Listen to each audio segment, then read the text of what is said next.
It could see tax hikes like the one imposed by Sadiq Khan in London. Angela Rayner's new mega-councils policy will leave millions of Brits with higher tax bills, according to reports.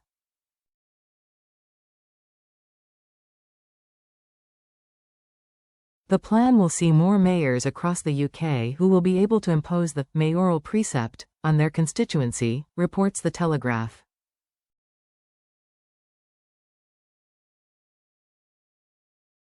An analysis by the paper showed that 7 million households could be fleeced by the extra charge of up to £56 a year.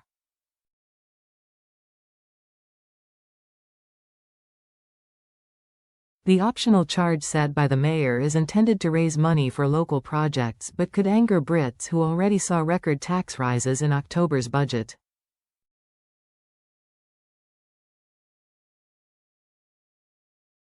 Four out of 11 mayors elected before 2024 have introduced the mayoral precept. All 4 areas are led by a Labour mayor.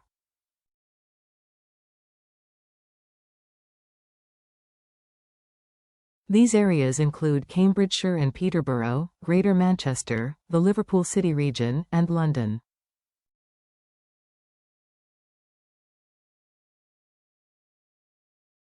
Ms. Rayner's plans could see new mayors appointed in Hampshire, Sussex, Kent, Essex and Cheshire.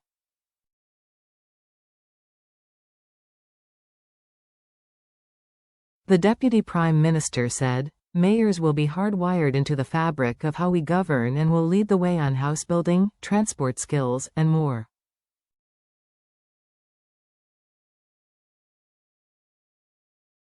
Too often, mayors' hands are tied by Whitehall, even when it comes to allocating their own budgets.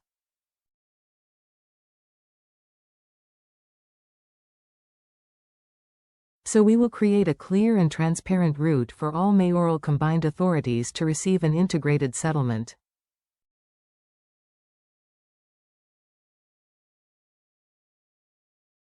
This means moving resources between projects that matches what their people need.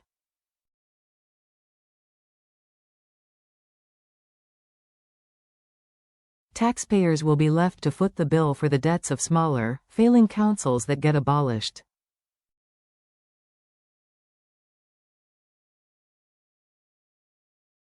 Londoners have seen a 71% rise under Sadiq Khan during his time in office, and in Manchester the levy has increased by 66%, now at £113 per household.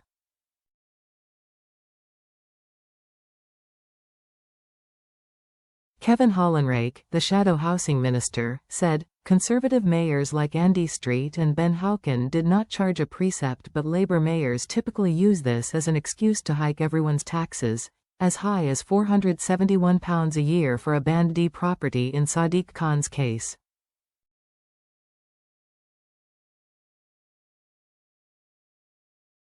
These new proposals offer much greater scope for more tax rises under Labour mayors.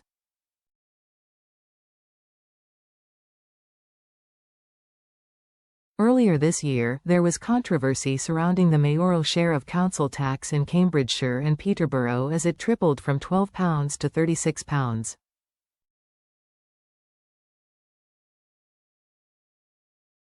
At the time, Councillor Anna Bailey, leader of the East Cambridgeshire District Council, said, "My view is devolution was and should be about receiving funding and powers from government, not a new excuse to tax local people."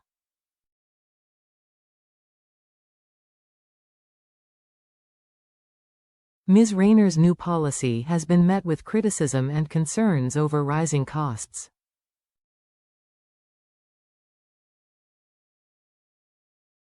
Phil Broadhead, the chairman of the Conservative Councillors Association, also highlighted the economic shortfalls. "There are lots of unitary authorities at a financial precipice and needing tens of millions of pounds just to keep their heads above water. This includes Somerset, a new unitary.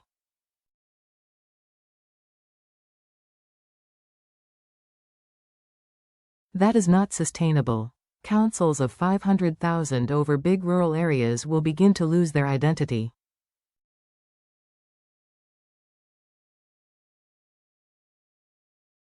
Residents will lose the ability to understand where they sit in the decision-making process and the ability to influence.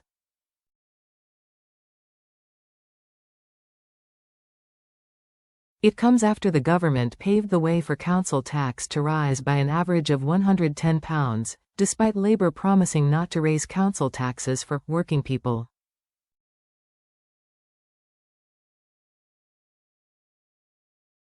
Local authorities were given permission to raise council tax by as much as 5%.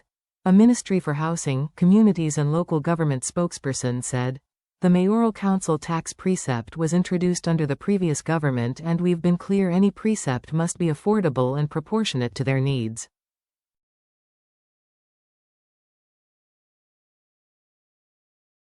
Safeguards also remain to ensure any changes are modest and protect local people. For example, Liverpool City Region's precept is just £19 annually of a regular Band D bill.